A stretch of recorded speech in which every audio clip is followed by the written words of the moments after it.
right, good afternoon, everyone. Thank you so much, for joining us today. I am going to give it just another minute. Well, I guess we could do some introductions really quick, and then hopefully a few more folks will join after a few more minutes. But my name's Emily. I'm a recruiter for Barrett, and I'll be going through the application with you all today. I do also sit on committee, so and I just reviewed a big batch of them, so I'm happy to give you some insights into that process as well. And then we also have Hello, my name is Aska James. I'm another recruiter for Barrett at Downtown Campus. Thank you for joining us today.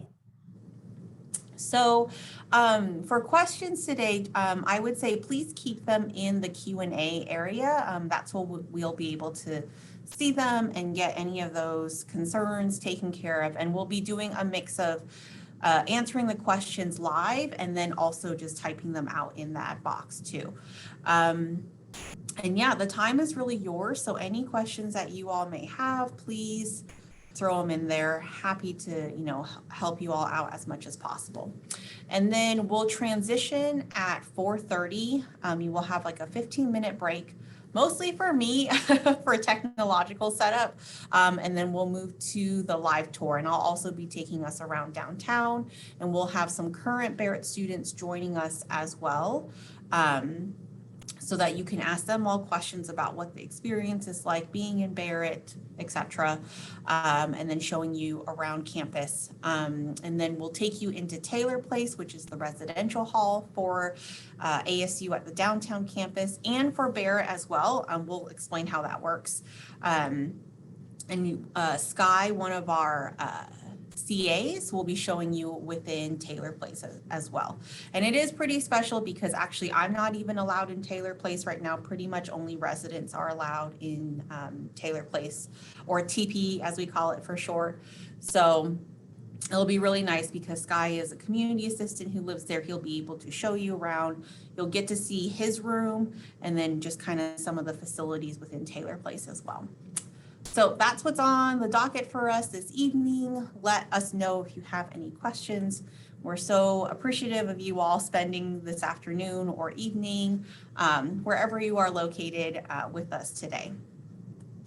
All right, so about the application, the first thing you'll need to do is actually apply to ASU. And I think pretty much everyone in this who's been invited here, you all should, I think this is all well and done for you all. So very good. Bravo on achieving that. Once you've applied to ASU, you will get your ASU Right ID. You're probably already familiar with it. It's what you use to log into your My ASU. So that's also the same thing you'll use to log into the Barrett application. And then you can see you'll access it on the Barrett website. It'll take you to the login page, which you should be familiar with. And then once you log in, you will get to the directions page, which is this page right here. We do recommend that you use Firefox. That seems to have the least amount of glitches for applying to Barrett. Using the application. So go ahead and open all of this in Firefox. It'll probably keep things the smoothest for you all. The application itself is truly holistic. So we aren't really, there's no minimum GPA, and as you may already know, we are test blind for fall 21, so that's also not something that we're going to be looking at. But in previous years, even when we did look at the test score, there's also no minimum test score. So what are the items that we're looking at? Well, page 1, you can see here, we're asking for letters of recommendation. You'll need 2 of them. If you use Common App to apply to ASU, unfortunately, we don't have access to your Common App, or even what's the other one called, Coalition App.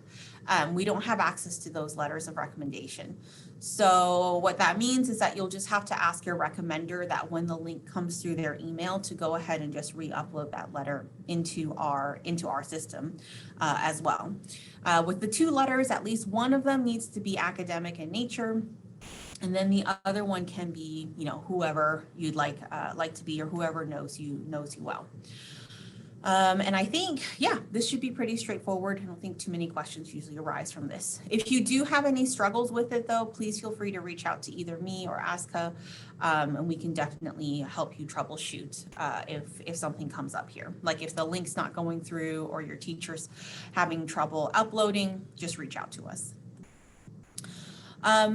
This page is campus confirmation, meaning that you know which campus you have signed up for. Barrett, as you may, hopefully you know, we're on the 4 ASU Phoenix metropolitan campuses. Your major is what determines your campus placement. But some majors, like psychology, for instance, can be pursued at 3 of the 4 campuses. And so sometimes we find students accidentally select the wrong campus, like let's say they selected Tempe, but they actually meant to be at the West Campus. This page just confirms for us which one that you've actually selected to do, and then we can, again, help you walk through that decision if you need help. So if you do select, like, I am unsure about my ASU campus, one of us actually will reach out to you to chat through, you know, what the process is for going through, or like how the campuses work, what major, which one might be a good fit for you, etc. All right. So page 3, educational background. A lot of this is actually going to populate from your ASU application, so you probably won't have to fill out too much of it. You will select I am a current, so that little drop down there under education type, you'll select I am a current high school student, and then the bottom area should expand. You'll go through, answer these questions about what your high school offers in terms of curriculum like IB, AP, etc. And then we'll ask you to upload an unofficial transcript. So hopefully that's quite easy for you to access. Typically, we find that students have access to a student portal from your high school. You can download an unofficial unofficial transcript as a PDF, and then we just ask you to upload that into the application. There are a handful of high schools where I know you do have to ask your counselor to download one for you, and then they email it, PDF, et cetera, et cetera. But that's the best way for us to kind of take a look at your grades and, you know, what you've been doing in high school, the rigor of your courses. And I think a number of you all are out of state. So I want to highlight this little area right here for you. Hopefully you can see it. I don't know if my little bar there is in the way, but this area, for those of you who are out of state, or even those of you not in the Phoenix metropolitan area where we would be more familiar with your high school, this would be a great place for you to tell us a little bit more about your high school. Just to give you an example, in the past, I've read about there was a boarding school where we were getting a number of applicants, and one of the courses that's a part of their curriculum was like a survival course. Like they would take them camping, and then it was like a survivor style situation. So that was something that a lot of the students would, you know, told us in this little area here to say like, hey, this school is a little bit different, you know, in this particular way. Or if your school is particularly rigorous, that would be also good for us to know. Anything that you feel, you know, contextual information that would be helpful for the committee to know, this would be a great place to talk about it. Obviously, your high school counselors can also talk about this as well, but that information, again, if you want to give us some more context to your educational experience, this is a great place to include that info. Okay. All right, I don't see any questions, so hopefully so far the pacing is okay. Here, this section is called Beyond the Classroom, and it's exactly that. It is a little bit more inclusive than I would say just extracurriculars. I think sometimes when we say extracurriculars, people limit it to just like student organizations or athletics and that sort of thing. And those are all wonderful. Those would all go in this area, but this would include things like work experience, certain travel experience. I'm trying to think of what's a little bit different that people wouldn't think of. For some students, they may be responsible for their siblings a certain number of hours a week. That would be great to include here, or if they're caretakers of different family members, also something to include here. Yeah, all sorts of different things. Basically, what is it that you do productively outside of the classroom that you would want the committee to know about? This is where you would want to include that. I know for one of the applicants, we had someone who talked about like I don't know if this is a lot, you can correct me if I'm wrong, but they have like 150,000 TikTok followers. Is that a lot? If it is, you can throw it in the chat and let me know. It sounds like a lot because if you have 150 on Instagram, like that's a big deal. I don't know if 150,000 on TikTok is a big deal because you know how on Twitter, like that's less of a big deal. So let me know. I don't know how, not as familiar with TikTok. So like that was something that they had included in their file. So if you feel, again, this is about you, it's about who you are, what you're about, this would be a great place to include that information. Alrighty. Okay. And then we get into the writing component. So this, you only have 300 to 500 words to answer one of these prompts. It's not a lot of space. And I will say your peers have been doing a really good job. We, as the committee, we've really enjoyed reading these essays. I think people are just being authentic and genuine with who they are, what they're about, when they're selecting the different prompts. And so far, for the most part, everyone's done a really good job. So, so do that if that's helpful at all. Be authentic, be yourself. And that would be a great way for us to get to know you. Like I said, you only pick one of the two prompts that you see here below. And then please do your best to heed the bullet points that we have up here. Let me pull up that pointer again. These little bullets right here. The same committee that wrote these prompts are the same ones who put these bullets together. And so they were really intentional. Oh, was the chat not, I'm sorry, everyone. You're like trying to talk, but not saying anything. Yeah. Yeah, let me know. 150,000 TikTok followers, big deal. Yes, no, let me know. Keep me up to date, y'all. So these bullet points are really helpful in terms of, anyways, helping you address these prompts here. But yeah, so far, honestly, your peers have been doing really good. We've really enjoyed reading them. So just be honest, be yourself. Do try to stick to the 500 word limits. I've had a few that like went really, really far over. If you're at like, 510, 515, it's okay. But don't hit the 700s. I definitely stopped scrolling after a certain point and was like, this is a lot. Yeah, stick to as close as you can to the 500. A little bit over, it's okay, but don't go too far. Okay. Alrighty. Then these next two sections are optional.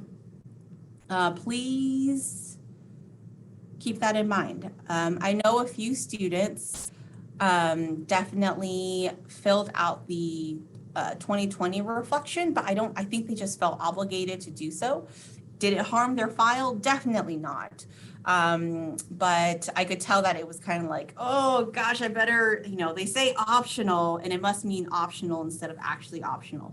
But I am telling you right now, and you can tell all your friends or whoever else is applying to us, optional genuinely means optional.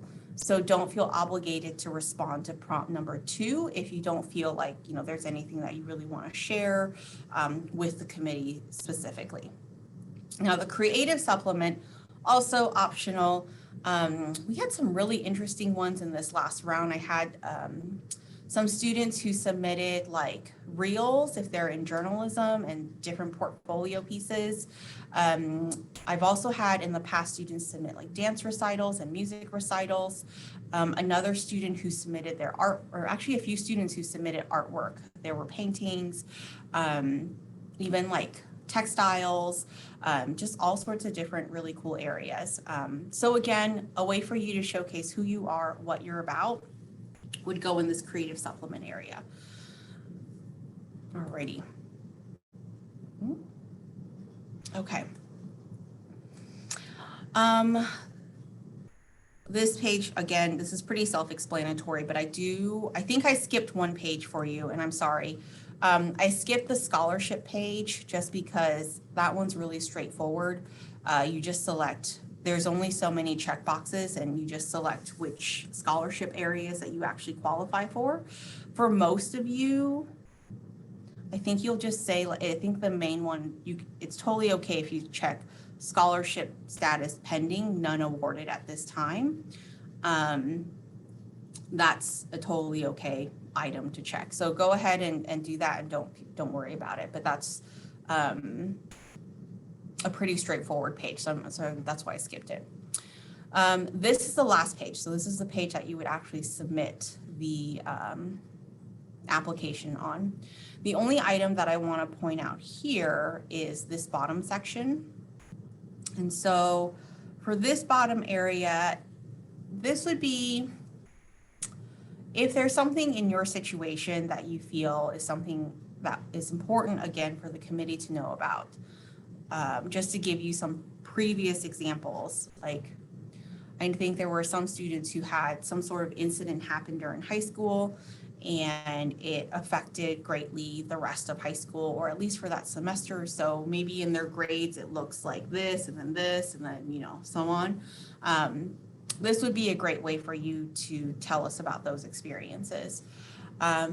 Or again, I mean, the prompt itself is quite straightforward, but just in terms of like what you could talk about. I know a few other times there's been some students will write like, I really, really want to be part of Barrett, and they'll include it in that area. That's definitely not necessary, because that's what the whole application is about. But really, this is more so for circumstances where you're like, this might be confusing to a committee member. Please include it in this area. And just know you only have 500 characters, so it's not a lot of space. But yeah, it's not a lot of space there. And I will also, while we were at it, let's see here.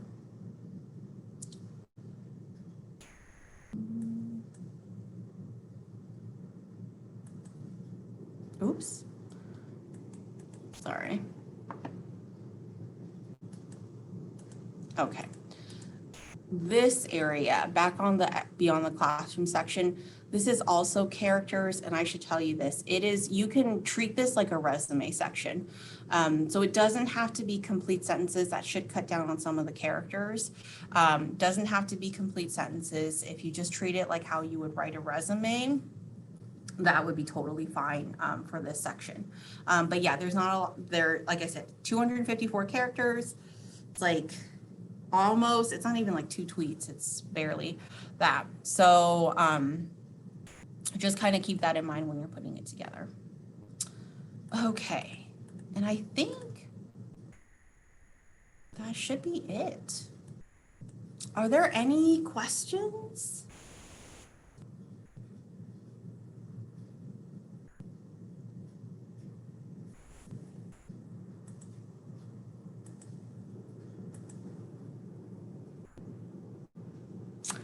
Well, if there are no questions, that's totally okay. I can give you some kind of, trying to think of like any common mistakes.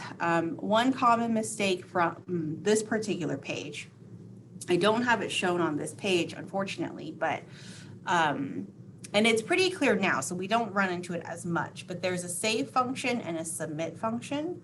Just make sure that you hit submit instead of save when you're ready to submit. But now I think the save button, it says like save as draft versus submit. So it should be pretty clear as to which button does what. So keep that in mind. And then in terms of, I'm trying to think other areas. Oh, again, back to this page again. This is something I saw this round and I was like, oh shoot. So you actually have a total of 10 spots here, but what you see on your page is you can see there's only one. I had a student who only submitted one activity, and I don't think they meant to, but I had to evaluate them on only the one activity. So it's not that we expect you to have like 10 activities. You don't have to fill out 10 activities. That's why we have it looking like this, because then you only fill out the things that are the most important to you. But like one activity is also, I mean, unless it is like a full-time job, you know, and it's really where you're dedicating all of your time, And then if it's only, again, if it's only one activity, then I would say definitely utilize this area again down here to talk about like why you only did one activity. But know that there's more spaces there and to do all the experiences that are important to you in the order of importance to you. So just keep that in mind. Yeah, again, I don't know if that student meant to do that because there was literally just one item there, but we will see. All right, so the question about how should you go about transferring dual enrollment credit? Dual enrollment credit is something you'll actually take care of in July of 2021, typically. June, July, somewhere in there. Whenever all those grades post from dual enrollment from your community college, then you'll have to send the official transcript from your community college to ASU, and that's how those credits get recorded at the university. And then in July, typically that's when your AP credits will come into, so that's when all that gets finalized, and then you send in your score from AP. I can't remember if AP is run by College Board, but from the entity that runs advanced placement, and then you send those scores into to ASU, and that's how those credits will count as well.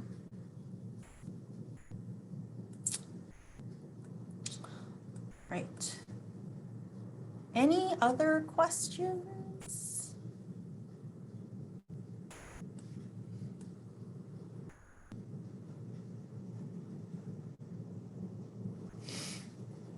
Let's see if there's anything else. I don't think, in terms of the committee, there's about 3 of us who review every application. Not about, there are 3 of us who review every application. And the way it works is it's a majority vote of the 3. And then obviously if 2 of the 3 say yes, you're in. If 2 of the 3 say no, you're out, or you get the deny decision. And any denies will then run through the director of recruitment, the director of admissions, the dean of Barrett, and yeah, so they'll get like another whole set of eyes on the deny decisions as well. And that's generally speaking how it works. So our next deadline isn't until January 15th. And then you have, I think, Aska, do you remember when the decision release date will be? March 5th. March 5th, yeah. So then you have March 5th. For all of you who are here though, please do keep in mind that January 15th, this particular deadline, keeps you eligible for Barrett scholarships. So that's always very handy. Our scholarship deadline will be February 1st. So this deadline, again, January 15th. So let's say you turn in January 15th. You can turn around and apply for Barrett scholarships, but you have to get those done by February 1st. But just like Aska just told us, you don't find out until March 5th. So you would be applying to scholarships on the chance that you do get admitted to Barrett. So it kind of stinks in that way because you aren't going to know if you're officially in Barrett or not. So there obviously is the possibility that you may not get admitted to Barrett. And then obviously that scholarship wouldn't work for you. But if you are admitted, then you obviously would be eligible to, possibly eligible depending on selection to receive those scholarships. That is, I will tell you, that is the main batch of scholarships that we have in Barrett. And by main, I mean like only. So it's for incoming freshmen, I should say. Current students, we have a little bit more wiggle room. That's a different conversation to have. But for incoming freshmen, February 1st, that really is the deadline. The nice thing about the Barrett scholarships is that they actually do stack on top of your merit scholarship. So let's say your merit scholarship, just to make the math easy for me, you have like $5,000 for your merit scholarship, and it's, for the 4 years, right? So this could be the President's Scholarship. It's called the New American University Scholarship, Presidents, Provost, Deans, University, etc. So one of those categories. So let's say you have one, it's for $5,000 a year, renewable for 4 years, and then you get a $1,000 scholarship from Barrett. So then being stackable, that 1,000 goes on top of the 5,000, you would get $6,000. The Barrett scholarships, they're not all renewable for 4 years. Different scholarships have different timelines. For the most part, they are one-time awards, so you would get it for your 2021-2022 school year. And then there are like a handful in there that might be, renewable for more years depending on the program. So that's how that piece would work out in terms of scholarships. All right. Do you want to answer the question about the letters of rec? It actually came through chat. Oh, I'm sorry. Okay. So yeah, the letters of rec, let me go back to that page. I don't know how I missed that. Yeah, so they don't send it to us. So you can see on this page, you have to type in their email address.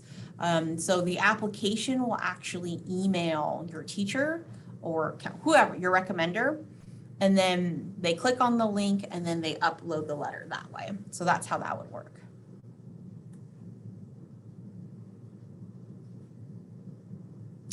Yeah, so they do have to send, but basically the short answer would be like, yes, they do need to send it to us separately from, say, if you, again, did the Common or Coalition app, it will have to be another upload into our application. Okay. Any other questions?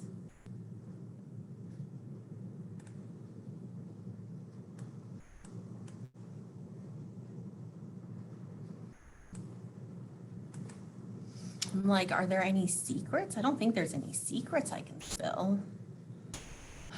I'm trying to think of what in this round of applications, if I like picked up anything that was like, oh gosh, like don't do that.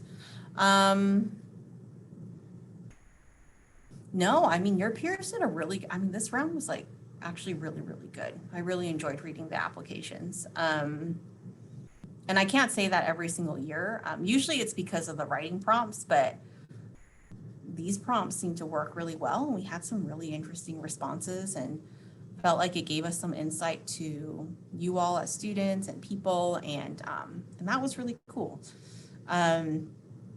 I guess I could talk to you a little bit about how recent should your outside of classroom activities be? That's a great question. Because I definitely have read some so keep it to high school, right? So first year, freshman year, all the way to present day, keep it to high school. I have read folks who dipped into like middle school. Don't do that. That's too far back for our purposes here. So just keep it from freshman year to current.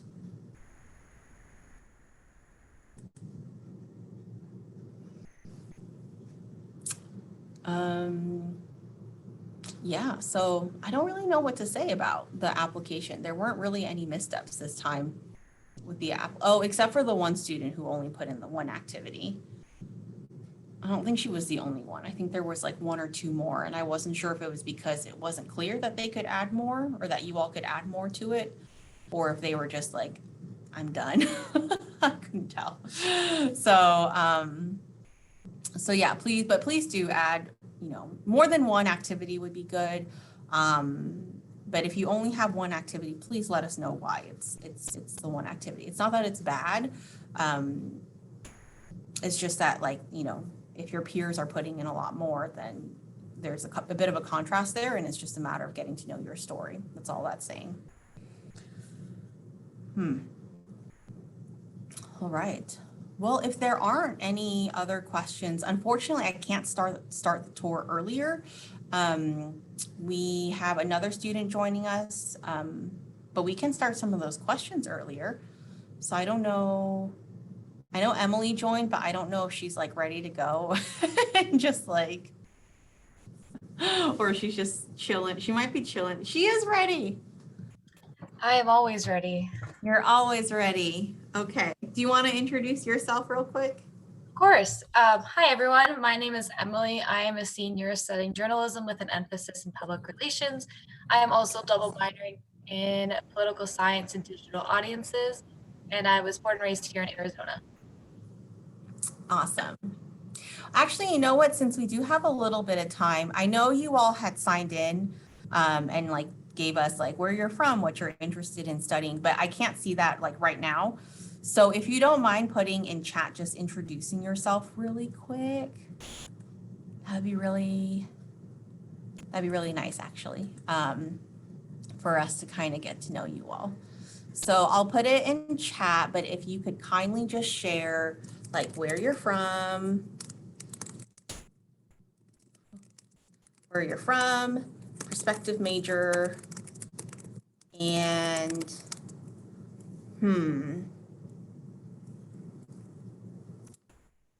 let's see here. Should we do like, favorite holiday film for the season? That would be, well, on the one hand, helpful, and then on the other hand, fun to know.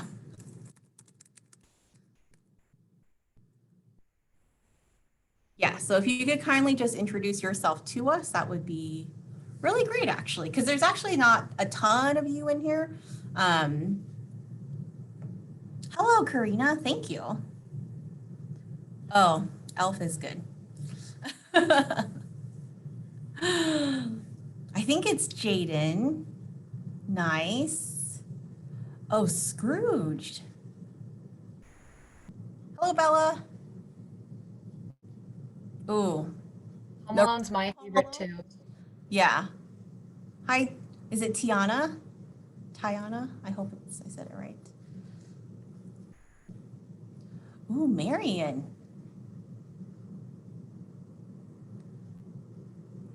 Which Grinch though? Like the original one, or because like didn't Jim Carrey? There's like multiple live action ones. There's the OG one, which is like the original Original. the Jim Carrey one, and then there's a new one, like the new animated one with Benedict Cumberbatch, and then there's going to be a live musical one with Matthew Morrison. I have opinions on. Yeah. Okay. Hi, Julia. We got a lot of Okay. nurses in here.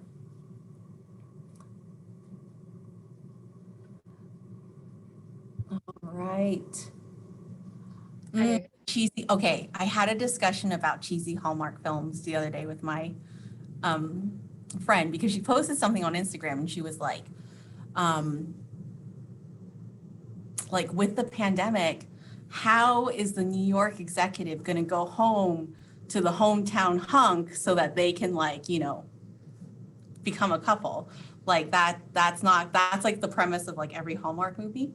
And I was like, what if instead we had a Hallmark film about the New York exec just like kicking it in her New York apartment, like sad instead.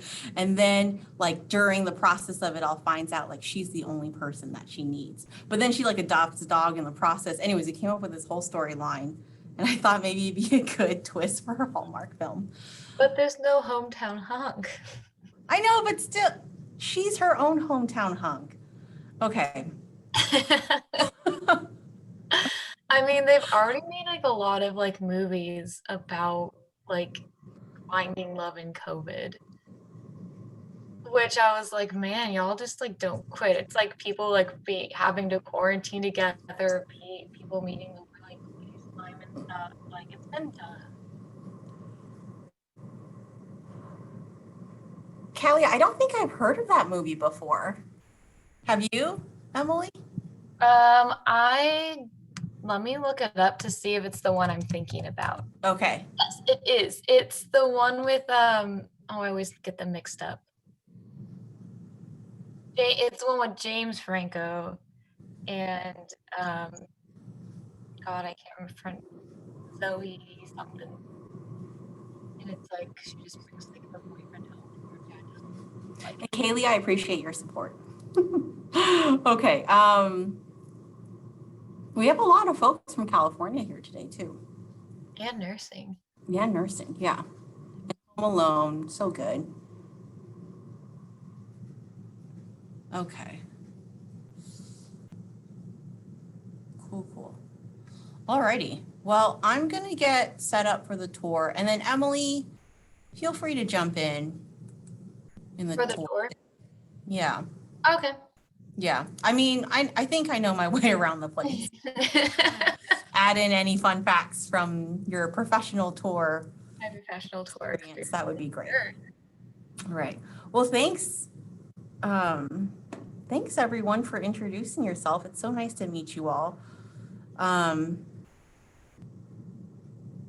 We have, so just so you all know, a lot of Californians, only like 2 or 3 from Arizona. So y'all, we're outnumbered today. And then 1 from Montana, so cool.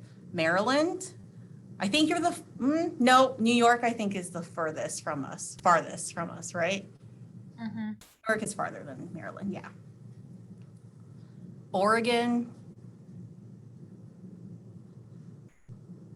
a few folks who like Elf, The Grinch. So it's good stuff. And a lot of nurses, and then someone who's interested in public health, or excuse me, public policy, which is great.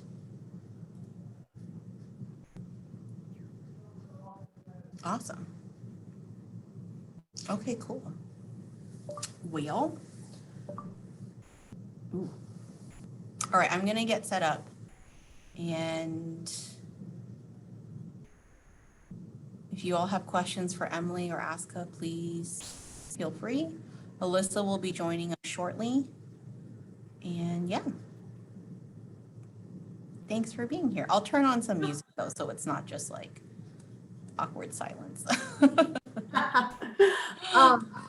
I'm gonna share my screen just you know, so that folks who are coming later know the tour started at 4:45. Yeah, that would be perfect. Okay.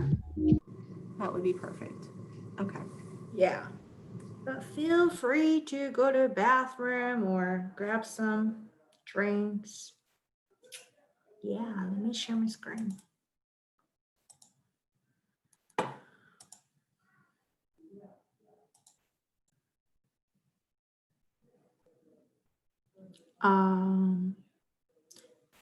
I think Emily started the music and then she muted herself. So we can't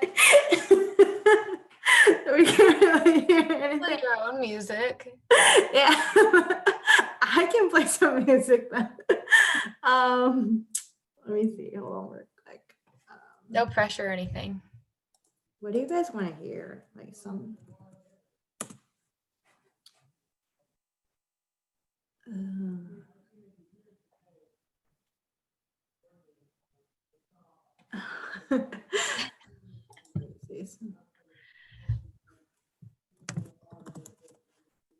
Ooh, okay. We have one question. Oh yeah.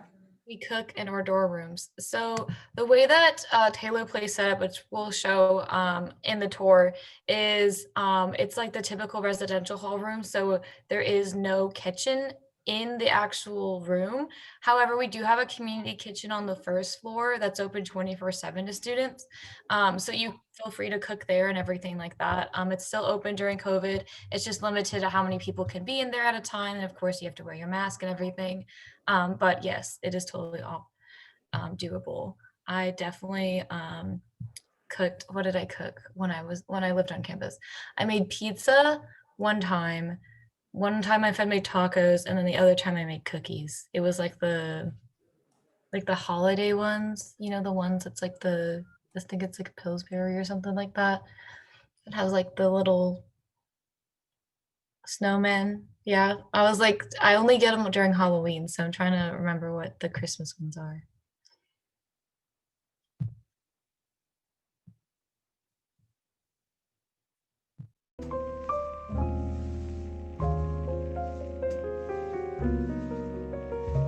Aha, I figured it out. Sorry. We have one question. What is the difference in the dorm rooms compared to the Barrett dorm rooms compared to the normal dorm rooms? So on the downtown campus, how the residential hall for freshmen is set up is that every couple floors is dedicated to a specific college.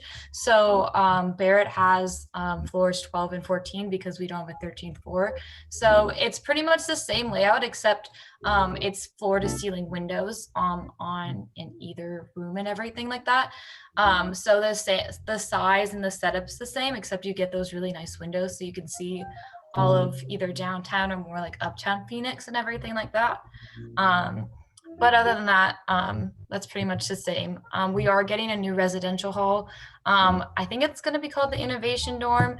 That's going to be more like apartment style setups, and those are going to be available to all students as well, not just Barrett students. So it's going to be like 1 to 4 people in an apartment, depending on which setup you get, and it's going to be like a kitchen and then a laundry setup in each apartment complex thing. So yeah. And then we have how many people are accepted into the honors program. So on the downtown campus, we usually have about 180 to 200 freshmen each year. That's pretty much how downtown looks at it. It varies per campus, of course, but downtown it's 200 per freshman class. Yeah, so we have a question. Do you stay at a specific campus for all 4 years depending on your major? So yes, basically. So as a Barrett student, you're required to live on campus for 2 years. However, you can live on campus after that, especially with the new dorms coming out. I'm pretty jealous of y'all. It's a pretty sweet setup, but yeah, so it's dependent on your major. So the downtown campus, you all are in the right space. So it's all the majors on the downtown campus, so like nursing, public health, med studies, kinesiology, all like that. And then we also have the College of Community Solutions and Public Policy and Community Solutions, and that is the public service and public policy, social work, criminology, criminal justice, and then we have the journalism school here as well. And then with the new building, we're also getting a couple new majors, and that's going to be like fashion and stuff like that. But just because you're at that specific campus doesn't mean you can't take classes on any of the other campuses. I know for health, you have a lot of like leeway if you want to take kind of like your requisite classes on specific campuses. I've had nursing friends who took like their biology classes on the Tempe campus just because they wanted kind of like a change of scenery, or they wanted to take their classes with some of the other friends that are also had to take that class as well. I've took classes on the Tempe campus. I've had friends take their astrology class on the West campus. So it's very much, you can definitely like mix it up if you don't want to stay at the same campus for all of your classes. Are minors taken at a specific campus? Yeah, so like how majors are only on specific campuses, that kind of relates to minors as well. However, there is flexibility depending on your minor. So my political science minor is actually based on the Tempe campus, but since you could take that entire major online, I mostly took online classes for that. But you are more than welcome to take any minors on any campuses, which is really nice. So I've had friends who double majored or took minors on different campuses. What's nice about ASU is that we basically have anything you could study here.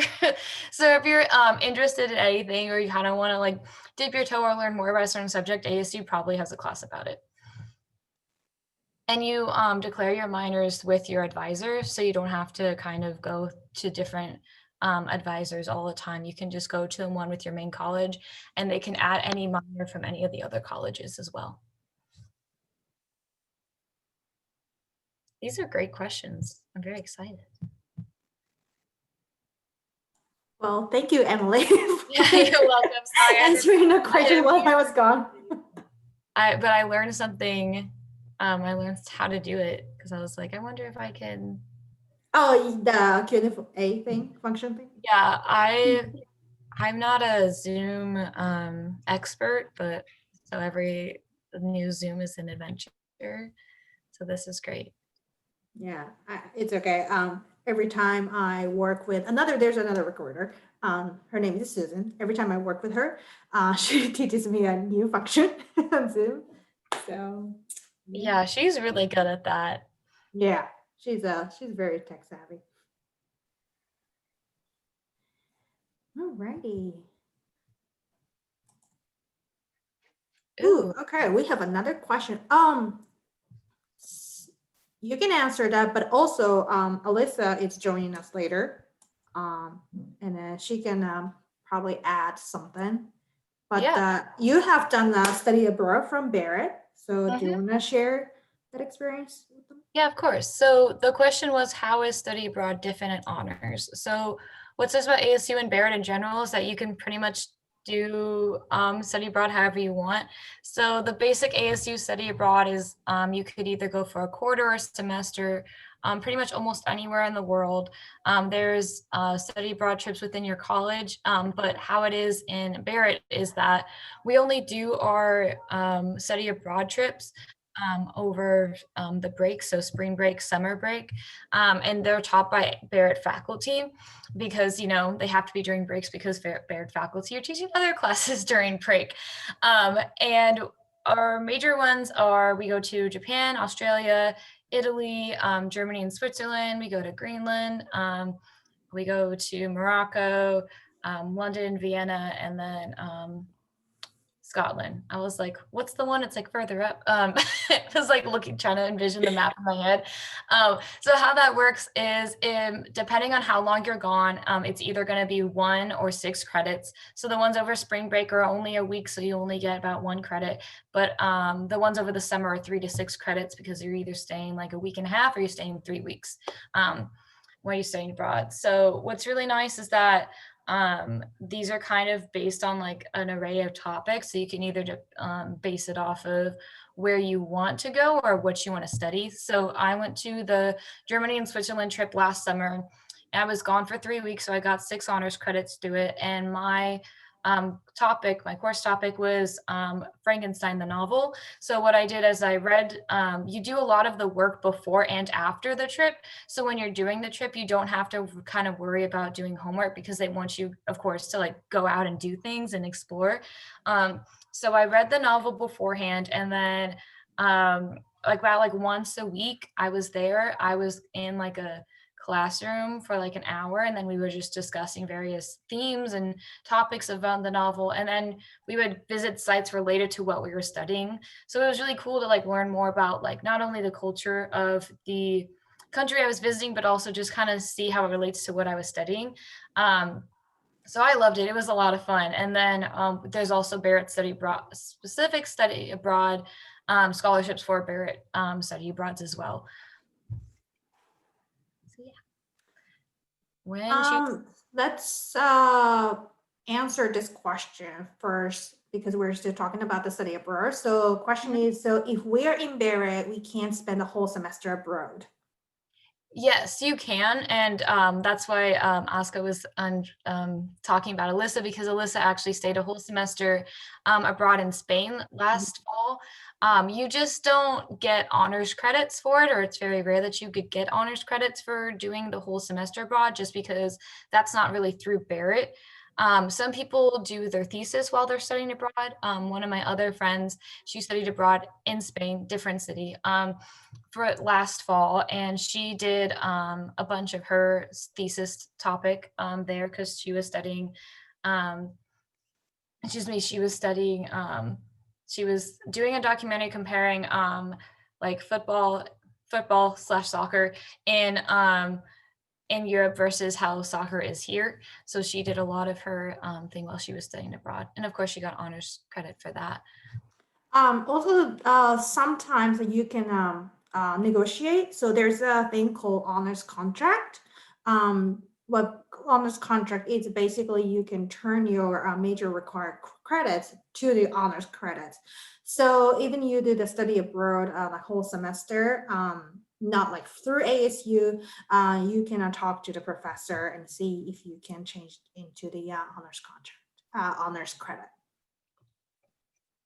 But yeah, so basically if you're a Barrett student, you do have like, you have all the resources from ASU, and on top of that, you have Barrett resources. So if, things like for example, like study abroad, if the destination you want to go to is not from Barrett, you can just, choose one from ASU. Do you want to answer one more question that's coming in? Okay. Yeah, I'll answer this one and then we can, Emily, if Emily's ready, we can start. But the question is, when choosing classes for college, is it similar to high school when they give you classes that you need to take and then you get a choice, or how does that work? So I don't really know how everyone else experienced high school, but for me, I didn't really have a choice. They were just like, this is what they're like, you're a sophomore, this is your semester, this is what you're taking, basically. I think that's mostly because I went to a really small school and there wasn't like a huge option and like extracurriculars I could take. But how it works in college is you have a major map. So online, you can look up your major, like ASU major map, and then like 2020 or 2021. And it'll go semester by semester, like which classes you have to take. Now, it's just like a typical screenshot, a snapshot of what you're usually doing. A lot of students, if they come in with extra credits or if they like wanted to take it in a different order, for the most part, like it never looks the exact same for everyone. I came in with quite a few credits, so mine was like all jumbled up, if you will. So what happens is you'll meet with your advisor and they'll say like, hey, like these are the classes you have credit for, or like these are the classes you need to take and stuff like that. So it kind of works. It's very flexible. And some majors, it's kind of not flexible in others, just because some like you need prerequisites to take a lot of those classes. So for journalism, there's not a lot of prerequisites. For specific courses, like I can start extracurriculars pretty quickly and stuff like that. But just kind of communicating with your advisor, keeping track of that major map is kind of how you're going to figure out what you want to do. And also like I don't know, like I think it's very flexible in college. So it's like, oh, if you don't want to take like, I don't know, I'm trying to think of an example. If you don't want to take OChem with like a biology class, because that sounds, really difficult for some people, you can always just say, hey, is there any way I can like space it out so I don't have to take these two really difficult classes at the same time and stuff like that. So yeah, and then once you kind of get further in, you kind of get a hang of, okay, these are the classes I need to take and everything like that. Like this semester, I sent a screenshot of what I was going to enroll in, and I sent it to my advisor and I was like, is this good? And he was like, yes. And I was like, perfect. Okay. Have a nice day.